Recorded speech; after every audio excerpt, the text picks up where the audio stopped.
Beth from Ozark Prep Studders here. I need to share with you all about why Ford makes the worst trucks on the planet. All you Chevy guys, it's gonna make you happy. All you Ford guys, you gotta hear me out. So whenever Randy was young, his first vehicle ever was Ford Bronco. He has owned and restored like 7 Ford Broncos. He is a Ford guy. Whenever we got back together, he bought me a beautiful F-150 extended cab. It was a 5.4 liter Triton V8. I love that freaking truck. It was black, had a full-size bed, bed liner, beautiful interior. It was an amazing truck. So we bought it in November, December of 2013 for about $9,500, which I thought was a great price. Had 140,000 miles on it. Drove it out to Vegas, drove it for a year and a half. It was awesome. We got around 154,000 miles and it literally started falling apart. It was the biggest piece of crap. Every time we were in the shop more than we were driving it. I mean, and it was constant problems. And they weren't little problems, they were big. You need a $1,600 repair. You need a $1,500 repair. We've got to tear the whole engine apart to get to this one little part because Ford decided to put it in a weird spot. All that kind of stuff. So of course, whenever you have trouble with something, right, you start talking to other people who have owned them, and we hear the same thing from everybody. This 5.4 liter Triton V8 is the worst engine ever made in the history of engines, and it's gonna give you nothing but problems. Dump it, dump it, dump it. So whenever we left Vegas, we did sell it. We were very honest with the people who were buying it about all the issues. They were cool with it. He likes to tinker, so he didn't have any problems. It was still a beautiful truck. I mean, freaking beautiful truck. And whenever it worked, man, it drove like a freaking dream. I love that truck. Anyway, we sold it, we get here, we're getting ready to buy a new truck. Now keep in mind, COVID has been happening. So there were a couple things we did not take into consideration, okay? First of all, on paper, we've been unemployed for 3 months. We can't show any income. So we can't go finance and buy a new truck because we got no income.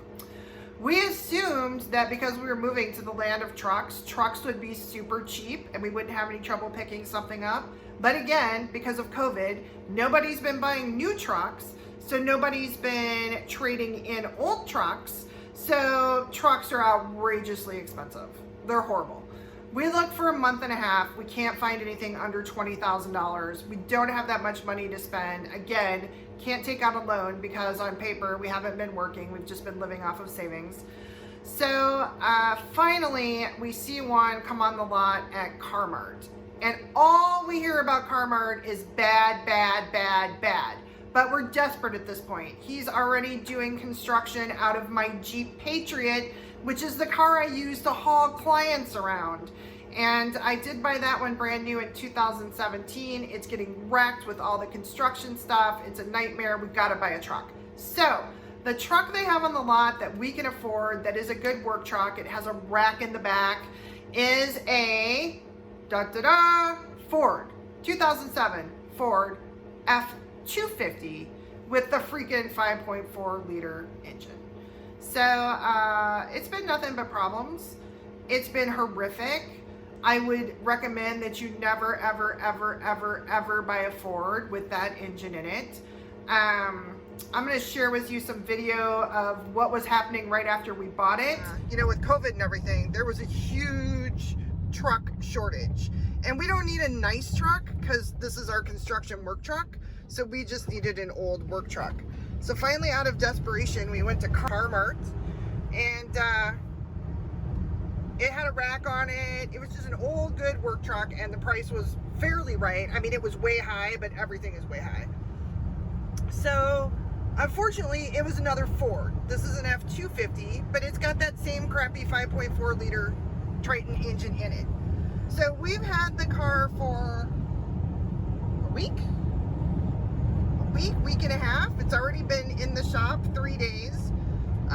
15 minutes after we drove it off the lot, the check engine light came on. Headlights didn't work right. There was no gas cap. That's not the truck's fault, but come on. No heat. Come on, Carmart. And no heat. So whenever we bought the truck, we bought the $650 freaking insurance policy. Thank God we did. That's supposed to cover all the engine and drivetrain. So we take it back to them. They're like, no problem. We'll get it fixed for you. They had it for a day and a half, 2 days. Again, we need this for work. We've got a huge job going on. And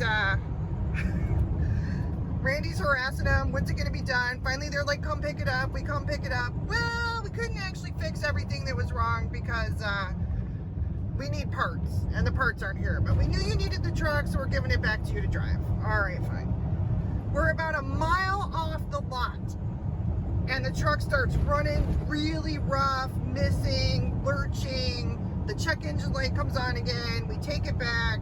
She hooks it up to her little computer and she says, now it needs some... It needs a sensor. A sensor. Some sensor.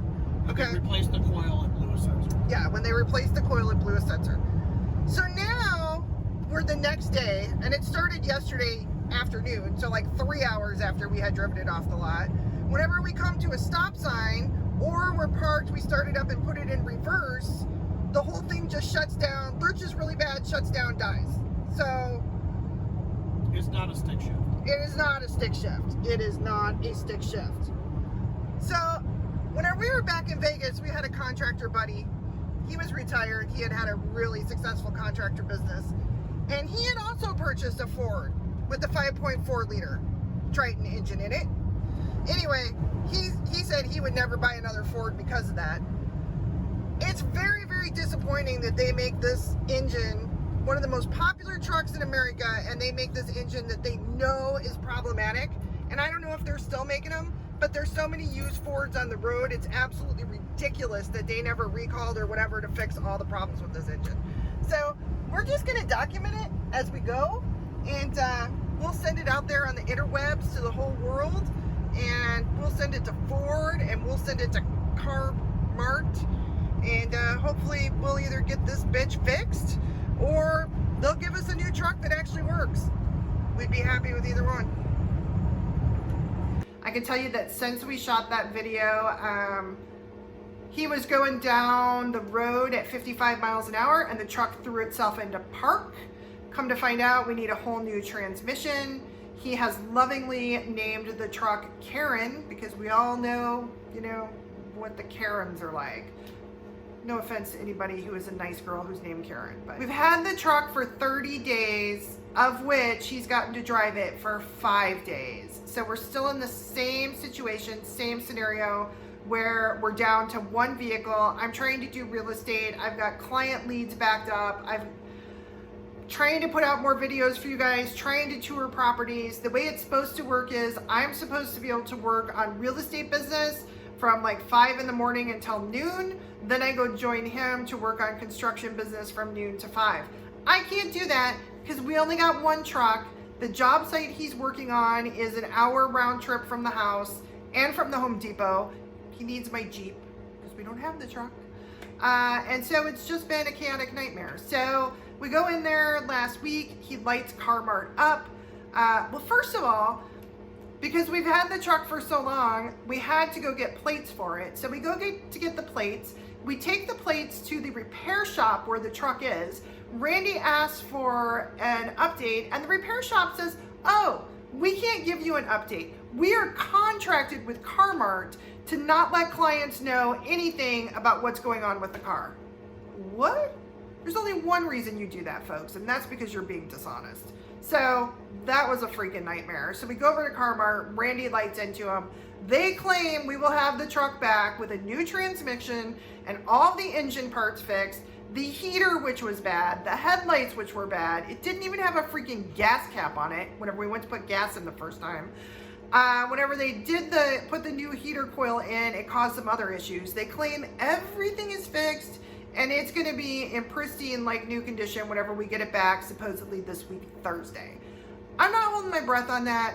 I will tell you this. I'm already starting to look for a new truck because I got to trade in the Jeep. We do way too much high hill, no pavement driving here for real estate. I need a 4-wheel drive.